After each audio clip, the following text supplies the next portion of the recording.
لپتاپی آوردن گفتن که این لپتاپ مال توه، فضایی برای شما درست میکنیم، هر چندگاه یک بار فقط تو این یه صفحه‌ای برات درست کن، این صفحه رو باز کن ببین. همین که شما باز کنی ما متوجه میشیم که مثلا شما اینو باز کردی. انگلیسی ها این بار با 2 زن او را هدایت میکنن. جسیکا آمد 1 سال و 7 ماه که جسیکا بود. خب ایشون کیت معرفی کرد در جلسه ای. راههای ارتباط امن را به او آموزش و به او اطمینان خاطر میدادند که پشتش به انگلیسی ها گرم است. مثلا سفر نتونستی بیاری، یه صفحه ای برات درست کن، این صفحه رو باز کن ببین. بعد به من گفته بودن تو وقتی اینو باز میکنی اینجا هر چی تایپ کنی مثلا ما میبینیم. بهترین منزل، بالاترین درآمد جاسوسی. حیله‌های انگلیسی توانسته بود او را دوباره جذب کنند. روانشناسی دقیق، رفتارشناسی دقیق. کسی که در رزومه کاریش معاون حوزه روابط خارجی وزارت دفاع، مشاور اسبق دبیرخانه شورای عالی امنیت ملی و مسئول اسبق حوزه دفاعی امنیتی وزارت دفاع را داشت. I've worked for the Central Intelligence Agency, undercover, overseas. I've worked for the National Security Agency, undercover, overseas. And I've worked for the Defense Intelligence Agency. It's no secret that the U.S. tends to get more and better intelligence out of computers nowadays than they do out of people. I want to ask you about this device. This is not my iPhone. This is what drug dealers resort to. This is called a burner. It's a temporary. It's the one I brought to cover the Olympics because our IT people told me that the Russians are so good at infiltration. How good and how good are the Americans? What can the NSA do with this device if they wanted to get into my life?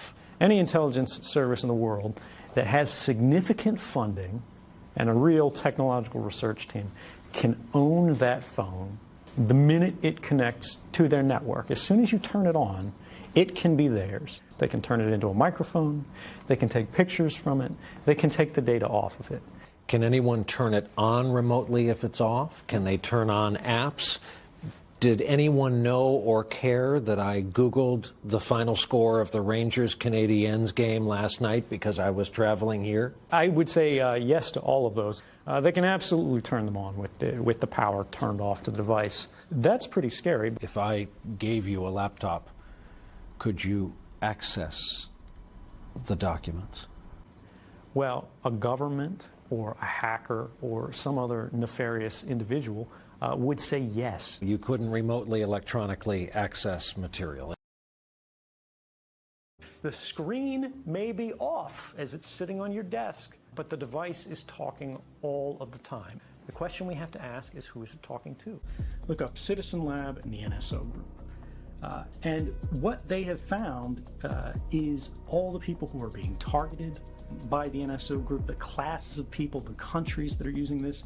And these like petrostates, these bad actors nationally will pay literally tens of millions of dollars each year just to have the ability to break into an iPhone for a certain number of times, because that's how these guys do it. They sell their business plan. They go, we'll let you break into any iPhone just by basically sending a text message to this phone. All you need to find is the phone number of a person. If I get a smartphone and I need to use a phone, I actually open it up before I use it. I perform a kind of surgery on it to physically desolder or sort of melt the metal connections that hold the microphone on the phone. And I physically take this off. I remove the camera for the phone, and then I close it back up, I seal it up. And then if I need to make a phone call, I will attach an external microphone on it. And this is just so, if the phone is sitting there and I'm not making a call, it cannot hear me. It was simply a different input. Instead of being foreign, it was domestic input. Somebody told me that they can listen to what we're saying by my having this, even if it's turned off. Yes. Here's the real grand design. Every domain, think of a domain as an activity, a specific type of activity. Phone calls, or banking is another domain.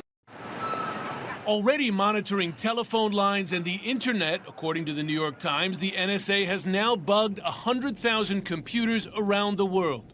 The secret technology used only overseas, says the NSA, gives the agency the ability to monitor machines and use them to launch a cyber attack. And the NSA can access them even if they aren't connected to the internet, using radio waves transmitted by devices secretly inserted into the computers. Why are the doors open? It's a technology that could be straight out of a James Bond film. Can someone tell me how the hell he got into our systems? He hacked us. People believe that an air gap is the best defense. If you're not connected to the internet, nobody can get to you. This shows that that's not true. Cell phones are always emitting location signals even when you're not making a call, sometimes even when your phone's not turned on. A senior U.S. intelligence official tells CNN the NSA's phone location records collection is focused on foreign targets overseas. Our capabilities at this particular point, because I specialize in satellites, it was coming via satellite technology.